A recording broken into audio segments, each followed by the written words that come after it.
Carl said, my name is Daniel Kaiser. I'm an associate professor. I've been here at the University of Minnesota since 2007.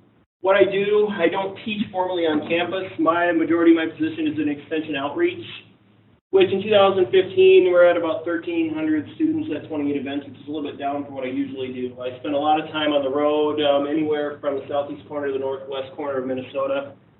Currently, I have two students, both in the APS program. One is Sabrina Badger, who I'm co-advising with Scotty Wells. The other one is Leanna Leverich, who is an MS student here working on some phosphorus issues. Sabrina is working on some nitrogen crediting work with cover crops. I also supervise Purva Sutradhar, who is a research associate who I've been transitioning into looking at some of my on-farm program.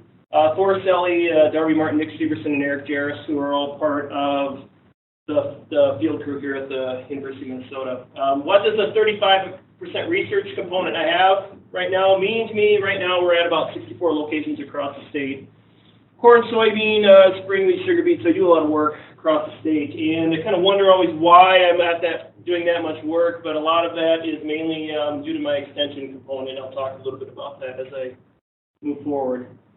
So in terms of research interests, a lot of what I do is soil test correlation and calibration. A lot of this feeds into the guidelines, which I am involved with the modifications, looking at the guidelines, seeing where they're at, and then rewriting the guidelines as needed based on the research data. Secondly, I like to do a little bit of debunking myths, and plant tissue analysis doesn't always make you popular out there, particularly with that, and also specialty fertilizer amendment. There's a lot of products being sold out there that it's really interesting what some of the representatives say some of these products can do. A lot of my stuff, though, is research-based on commodity crops. Why I do this? Mainly due to my background. I grew up on a family farm. I've had strong ties to agriculture growing on that farm.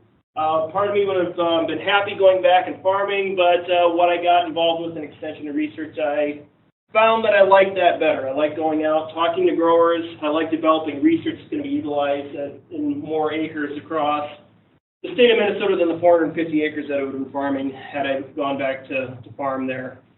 In terms of goals, it's kind of hard to put in words what some of my short-term goals are. Because a lot of what I do in terms of research is based on my extension program. So a lot of our research is really focused around questions that have developed through that extension program. What I have done here in the University of Minnesota, though, is to try to foster more collaboration, particularly among a lot of us that are doing nutrient management research. And that's been very important, particularly looking at larger projects and larger goals across the state, looking at some issues that have arisen from some of the questions in the past. Long term, what I've really been trying to do is look at developing my outreach component more and really seeing where we can go develop these programs that can be utilized by a variety of stakeholders, but also targeting some of those individuals that we don't always reach. What are we doing right now with that? One of the things that John Lamb and I have gotten involved with is developing a website that wasn't there. So in 2010, we went through and tried to develop a place to house most of our extension materials. Where we're at right now, one thing I like about this is you look at page views by year that we're seeing steady increase in that. I'd like to see that increase over time. So that goes into my long-term goals of seeing how do we develop some of these materials to really see those views increase. What are the research I'm doing? Again, I'm doing a variety of research. I'm just going to talk a little bit about some of what we're doing on sulfur because it's been one of the more consistent projects that I've had since I've been here in Minnesota.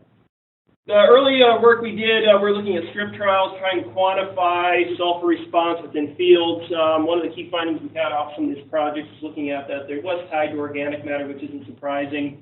The novel thing about this, though, is we were able to better quantify what are low, medium, and high levels. So that feeds into my extension programs. Just one of the sites we had, you always get a lot of response from growers when you can kind of start picking out your individual treatments within fields early, but some big responses out there, just side-by-side comparisons and things we're seeing actually with sulfur out there. Some very large impacts, some of what we're seeing with some of our fertilization treatments going on.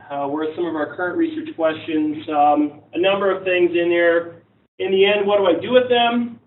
Well, we end up having to break all these questions down and trying to put them into an 8-page bulletin. So that's one of the things I find very challenging but very rewarding when we start to get some of that information out to growers with that. So with that, just another picture from one of the sites. Kind of interesting. I said I like visual things out there. You start looking at working with this with growers, looking at some of these questions. and really trying to look at, where do we go there for some of the research.